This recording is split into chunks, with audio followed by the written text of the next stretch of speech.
What's going on, ladies and gentlemen? Welcome to another episode of Chicago Bears Central, your number one spot for everything Chicago Bears related. And on today's episode, we'll talk about an update on N'Keal Harry's injury status. We'll also talk about what's going on with Matt Eberflus and how he has his office set up. I just found it interesting.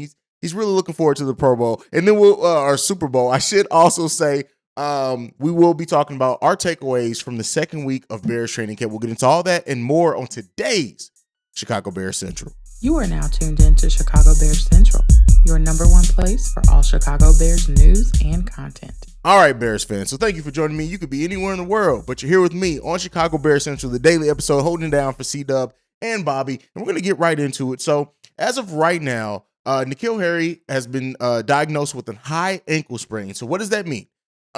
Most high ankle sprains take about 6 to 8 weeks to recover from. So that's the timetable we're looking out for N'Keal Harry, unless an update comes and we get some different news. But as of right now, you can expect N'Keal Harry to probably miss about 6 to 8 weeks. Now, the question that remains with that, with injuries to Byron Pringle, with Haize Jones being dinged up. I won't say that Haize Jones is injured per se, because it seems like he's listed as day-to-day, maybe more of a precautionary thing with him. But everything going on with that wide receiver core. The Bears we've gotten some rumors around that they are looking at maybe possibly bringing in some more wide receivers if need be during camp and the preseason, things like that. We'll see what happens. I know I brought up about a video before with the injuries. Do the Bears now maybe look to pivot towards bringing in a Will Fuller or something? Keep in mind, even if they do, yes, Will Fuller has his own issues with drop passes, staying healthy as well, but they wouldn't at that point be betting on him to be a big part of the wide receiver core, more so just bringing in depth piece, some insurance there in case some other people don't work out, things like that. So will the Bears look towards something like that? We'll see. It's a possibility. I don't know. The thing is, and what will answer this, really, it comes down to this. Do the Chicago Bears, have they seen enough from N'Keal Harry to where they think, hey, he has a really good chance of being a player for us and winning a position, a spot on this 53-man final roster? If they do that, if the coaching staff still believes in him, considering, they traded for him, they went out and got him, there is a chance that they may completely wait. N'Keal Harry, they may not cut him, but there is as well that chance. There's always that chance that N'Keal Harry may be cut. You're looking at being out 6 to 8 weeks. That's going to put him out past the start of the regular season. Do the Chicago Bears wait that long? That is the biggest question that's left to be said here. We'll see. I don't really have the answer for that. I haven't got to see N'Keal Harry play. We saw some things coming out of training camp, but it really just boils down to that one question and that one question alone. Does the coaching staff, have they seen enough from him to where they feel comfortable waiting on him? So we'll see what happens there. Let me know down below. Do you think this injury to N'Keal Harry, does it cost him a spot on the Chicago Bears roster? Do you think they will hold out? Do you think they're going to hold out considering they traded for him and he's still going to get an opportunity to prove himself on this team? And like I said before, prayers up to N'Keal Harry. It does suck. I know he's still going to look at other doctors and things. Hopefully he gets a better outlook to where maybe he's not going to be gone that long 6 to 8 week period. So we'll continue monitoring, seeing what's happening with that. This next one up is an interesting story. So it actually came out that Matt Eberflus in his office apparently has a case with a lot of Bears helmets. He has shelves, picture frames, things like that. And on the top corner of each of the Pixie glass cases, he has 2 empty shelves. One space for the George Hollis Trophy, and the next one for the Lombardi Trophy, awarded to the winners of the Super Bowl champions. Of course, we all know that. Now, does that? It seems like he's also relayed that message to the staff members, players, everything. That his goal is to bring this franchise back to relevancy. Like the fact that in this century, the Bears have only been to the playoffs 6 times. Let's just in this century, the Chicago Bears have only been to the playoffs 6 times. But the fact that Matt Eberflus is sending a message and holding himself accountable by doing it. I know one may say and look at it, be like, it's a case, Haize. Like, come on, what really means from it? But the fact that he talks about what it could mean for bringing this franchise back. Again, much like with DeMar DeRozan with the Bulls, like talking about inheriting the ghost of MJ, talking about the things and what it means to be a Bull and wear that jersey. Like the fact that this head coach, he's come in, he's changed the culture, he's done some things, but also has his eyes set on bringing this franchise back to where the heights that it was at one point in time. Feels great. It feels great. Now, to keep this going, Peter King did have an interview in which he talked about the Chicago Bears. He talked about Ryan Poles. He talked about Matt Eberflus, and he said this. He thought that Matt Eberflus was going to get a job last year. He said that it was talked for about the past 2 to 3 years of Ryan Poles getting a job in the NFL. Talked about his pedigree from Kansas City, working under Scott Poley and Brett Veach with the Chiefs, like all of that. And he says this, one of the things that Poles learned so well early on in Kansas City is that there are no shortcuts to be great. I think that's something he brought to the Bears. When I say there are no shortcuts to be great, look, he obviously shafts at calling this a rebuilding year. But I don't care what you call it. The Bears aren't going to win much this year. At least I don't think, whatever it is, this is not the final iteration of Matt Eberflus and the Ryan Poles team. So, and even with that, King also says that Eberflus has everything to be a great coach, and that is in his tenure with the with the Indianapolis Colts as a defensive coordinator, that he saw that pedigree there. He says one person in the organization told me about a year later he called it incredibly fortuitous that they were stuck with Matt Eberflus because he was such a really good coach.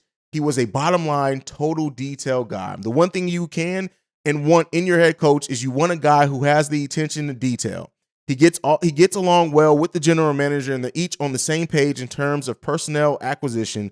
Both of these guys are like that. So having synergy in the front office with your coaching staff, to have Ryan Poles and Matt Eberflus come to this team with the focus on building something special here. Yeah, it's headline type things, but it's things that I look at and as somebody who's been a fan of this team and of this franchise for my whole entire life, it feels good to have people in those positions. Now, again, keep in mind, it was all sunshine and rainbows when Matt Nagy first came here as well.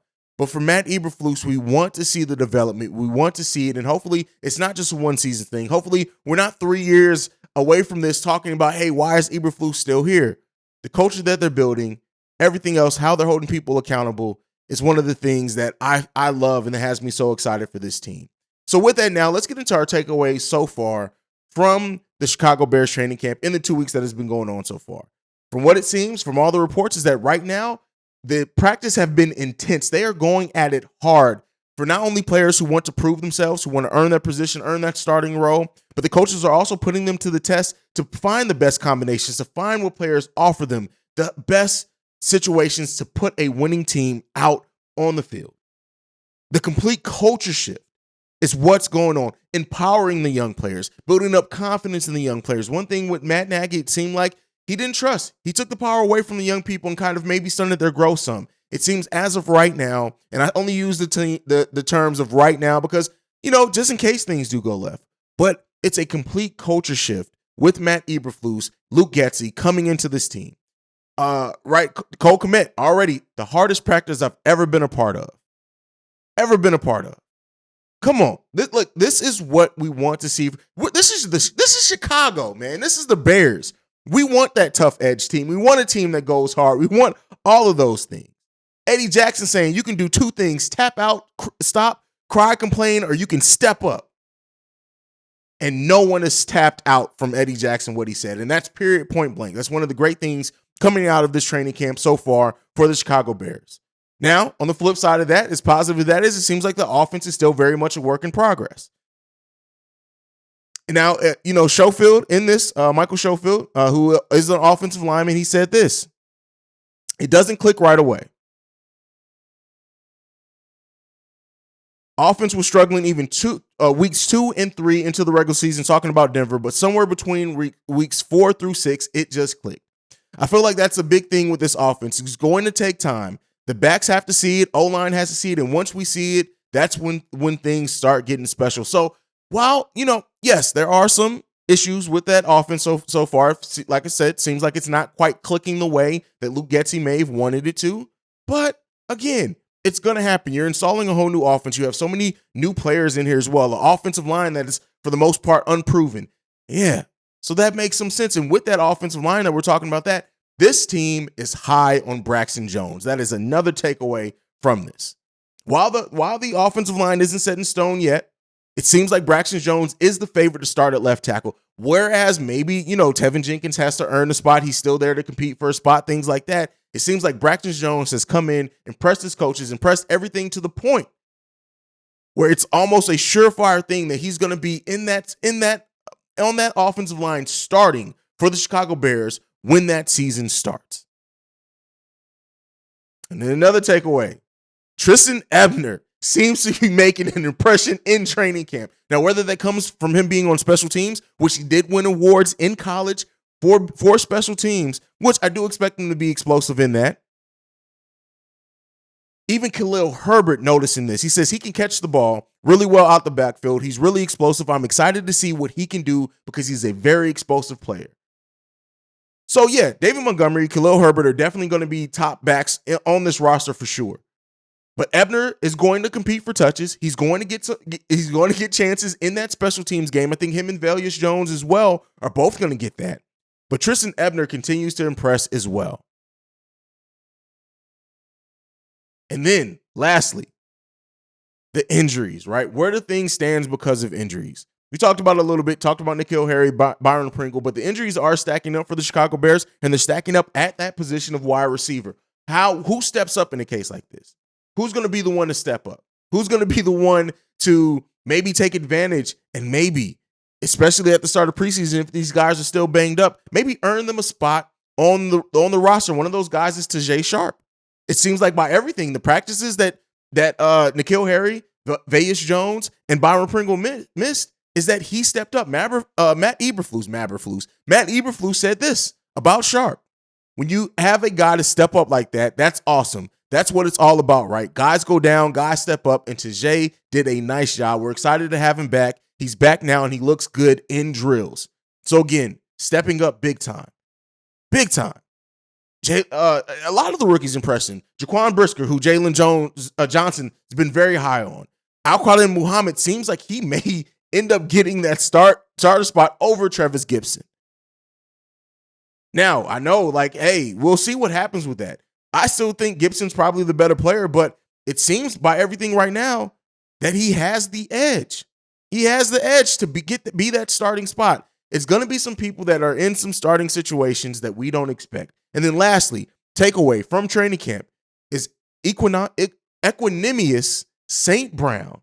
EQ has stepped up and is probably going to be the wide receiver 2 when it's all said and done.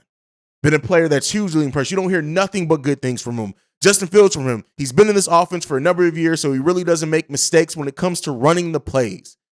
Already been talked about how his chemistry with Justin Fields is already better than a Byron Pringle even before Byron went down.